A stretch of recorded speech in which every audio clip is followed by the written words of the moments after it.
ማለዳ ወርቃማው ሳህን። ከዕለታት በአንዱ ቀን በአንዲት ከተማ ውስጥ የሚኖሩ በእጅ የሚሰሩ ትንንሽ ጌጣጌጦችንና ሸክላዎችን የሚሸጡ 2 ነጋዴዎች ነበሩ። እነዚህ ነጋዴዎች ከተማውን ለ2 ተካፍለው አንዱ በአንዱ በኩል ያለውን አቅጣጫ ሲይዝ፣ ሌላኛው ደግሞ ሌላኛውን የከተማ ክፍል ይዞ ጌጣጌጦቻቸውን ይሸጣሉ። በተጨማሪም አንዱ የራሱን አቅጣጫ ሽጦ ከጨረሰ በኋላ በሌላኛው አቅጣጫ የመሸጥ መብት ነበረው። ታዲያ ልጆችዬ፣ አንድ ቀን አንዱ ነጋዴ በከተማዋ ጎዳና ላይ ጌጣጌጦቹን እየሸጠ ሳለ ሴት አያቷ ጋር እየሄደች የነበረች አንዲት ሕፃን አያቷ የእጅ አምባር እንዲገዙላት ጠየቀቻቸው። አሮጊቷ አያትም ለትንሿ ልጅ እንዴት የኔ ቆንጆ ልጅ፣ እኛ ድሆች ነን። እኛ ድሃ ሰዎች እንዴት ነው የእጅ አምባር መግዛት የምንችለው? በማለት ጠየቋት። ትንሿ ልጅም ገንዘብ ስለሌለ ያንን አሮጌ ሳህን ሰጥተነው በእጅ አምባሮቹን እንለዋወጣለን በማለት ለአያቷ መለሰችላቸው። አሮጊቷም በሕፃኗ ሐሳብ ተስማምተው ነጋዴው አብሯቸው ወደ ቤት እንዲሄድ ጠየቁት። ነገር ግን ነጋዴው እነዚህ ሰዎች በጣም ድሆችና ምስኪኖች መሆናቸውን ስላየ ጊዜውን ማባከን አልፈለገም። እነሱ ሊገዙት የሚችሉት አምባር እንደሌለው ለአሮጊቷ ነገራቸው። አሮጊቷም ለእኛ የማይጠቅመን አንድ አሮጌ ሳህን አለን፣ በአንድ አምባር መለወጥ ይቻል ይሆን የኔ ልጅ? በማለት ከጠየቁት በኋላ ሳህኑን እንዲመለከተው ሰጡት። ነጋዴው ሳህኑን እየተመለከተው እያለ ከሳህኑ በታች ትንሽ የተፋቀ ጭረት ተመለከተ። ከዚያም በተመለከተው ነገር በጣም ተገረመ። ምን ሊሆን ይችላል ልጆችዬ? እስቲ ገምቱ። ሳህኑ በጣም ቆሻሻ ነው እንጂ የወርቅ ሳህን ነበር። ነገር ግን ይህ ነጋዴ ስግብግብ ሰው ስለነበር እነዚህን ድሆች ማታለል ፈለገ።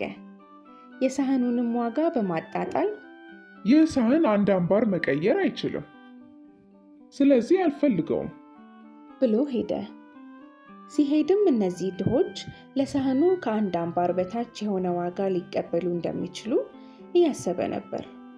ታዲያ ይህ ሲሆን ሌላኛው ነጋዴ አንዱን የከተማ አቅጣጫ ጨርሶ ወደ ሌላኛው የከተማ አቅጣጫ ሲንቀሳቀስ በአጋጣሚ በአሮጊቷ ቤት አጠገብ ሲያልፍ በድጋሚ ትንሿ ልጅ አየችው። ከዚያም አያቴ የእጅ አምባር ግዢልኝ፣ ሌላ ነጋዴ መጣ፣ በእናትሽ አያቴ በእናትሽ ብላ ጠየቀቻት። አያቷም ሰውየውን ዝም ብለው ሲመለከቱት ጥሩና መልካም ሰው መስሎ ስለታያቸው በሳህኑ አንድ አምባር እንዲቀይሩለት ሳህኑን ሰጡት። ከዚያም ነጋዴው ሳህኑን በጥንቃቄ ሲመረምር ሳህኑ ከንጹህ ወርቅ እንደተሰራ ስላወቀ ለአሮጊቷ ሴትዮ እንዲህ አላቸው።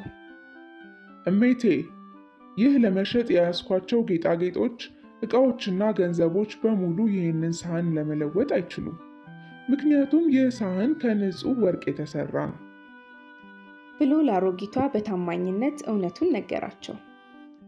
አያቷም ይህንን ሲያውቁ በጣም ደነገጡ። ነገር ግን አሁን ነጋዴው በጣም ታማኝና ቅን ሰው መሆኑን በተግባር አረጋገጡ። ስለዚህ የትኛውንም ዕቃ ቢሰጣቸው በሳህኑ ለመቀየር እንደወሰኑ ለነጋዴው ነገሩት። ነጋዴውም ለወርቅ ሳህኑ ሁሉንም ማሰሮቼን፣ ሁሉንም ጌጣጌጦቼን እና ያለኝን ሁሉንም ገንዘብ ጥቂት አስቀርቼ ሰጥዎታለሁ አላቸው። በዚህም ተስማምተው ቅይሩ ተከናወነ። ነጋዴውም የወርቅ ሳህኑን ይዞ በቀረችው ጥቂት ገንዘብ ወደ አቅራቢያው ወደሚገኝ አንድ ወንዝ ዳርቻ ሄደ። ለጀልባ ቀዛፊም ገንዘቡን ከከፈለ በኋላ ወዲያ እንዲያሻግረው ነገረው። ከዚያም ልጆችዬ፣ መጀመሪያ ሄደው ስግብግቡ ነጋዴ ብዙ ትርፍ እንደሚያገኝ እያሰበ ተመልሶ መጣ። ልጆችዬ፣ የመጀመሪያው አታላዩ ነጋዴ ግን መጨረሻው ምን ይሆን? እስቲ ግምታችሁን ኮሜንት ላይ ጻፉልኝ። እስካሁን ግን ሰብስክራይብ ካላደረጋችሁ ሰብስክራይብ፣ ላይክ እና ሼር ማድረግ እንዳትረሱ። እንቀጥላለን። ትንሿን ልጅና አሮጊቷን አያቷን በድጋሚ እንዳገኛቸው ሀሳቡን እንደቀየረና የማይጠቅመውን የአሮጌ ሳህን በአምባር ሳይሆን በጥቂት ሳንቲሞች ሊገዛቸው እንደሚችል ነገራቸው። አያቷም በተረጋጋ ሁኔታ ከአንድ ሌላ ታማኝ ነጋዴ ጋር እንደተገበያዩ ነገሩት። ከዚያም ወዳጄ፣ አንተ ግን ዋሽተኸናል አሉት። ስግብግቡ ነጋዴም በዋሻው ውሸት ምንም ሳያፍርና ሳይሸማቀቅ አይ የኔ ነገር፣ የወርቅ ሳህን አመለጠኝ። ወይኔ 100,000 ብር ያወጣ ነበር እኮ ቲሽ በማለት ተናደደ። ከዚያም የወርቅ ሳንቲሙን የቀየራቸው ነጋዴ ወዴት አቅጣጫ እንደሄደ ጠየቃቸው። እነሱም አቅጣጫውን አሳዩት።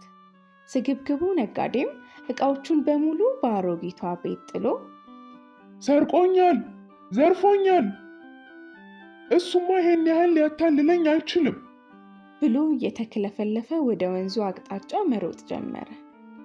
ከወንዙ ዳርቻም እንደደረሰ ታማኙ ነጋዴ በጀልባ ወንዙን እያቋረጠ ሲያየው ለጀልባ ቀዛፊው አንተ ጀልባ ቀዛፊ ተመለስ፣ ና ተመለስ ብሎ ጮኸ። ነገር ግን ታማኙና ሐቀኛው ነጋዴ ጀልባ ቀዛፊውን ዝም ብለህ ወደፊት ሂድ ስላለው ጀልባ ቀዛፊውም እንደነገረው አደረገ።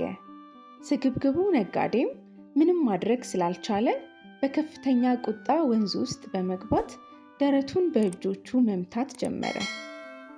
ታማኙ ነጋዴ የወርቅ ሳህኑን ስላገኘ ከፍተኛ የሆነ ጥላቻ አደረበት። የልብ ድካም ስለነበረበትም ህመሙ ተነስቶበት እዚያው ወንዙ ዳርቻ ላይ ሞተ። ያሳዝናል። እሺ ልጆችዬ፣ ከዛሬው ተረታችን ምን ተማራችሁ? እስቲ ለወላጆቻችሁ ንገሯቸው። ከዛሬው ተረታችን የምንማረው ታማኝነት መልካም ነገር ነው። ሰዎች አያውቁም ብለን ማታለል ወይም ማጭበርበር የለብንም። ተረቴን መልሱ አፌን በሰብስክራይብ፣ ላይክ፣ ኮመንት እንዲሁም ሼር በማድረግ ያብሱ። እወዳችኋለሁ። ባይ